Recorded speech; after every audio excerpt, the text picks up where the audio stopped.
Right, so I pushed my pipe through the wall. This is underneath the bath, so we can connect in. Got my little stumpy isolator valve on it.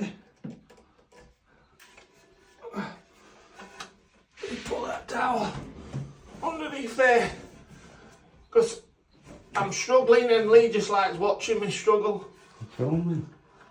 Lee just likes watching me struggle, you know what I mean? That's it. Push it in, pull the pipe out, make sure it's tightened. Beautiful. Oh, is that just slot like a glove? Do you know what I mean? And now all we have to do, 2 slanting holes through there. There's an isolator on the opposite side of that wall, and we just need to connect it in. It's as simple as that. Bitch by foot. Job done.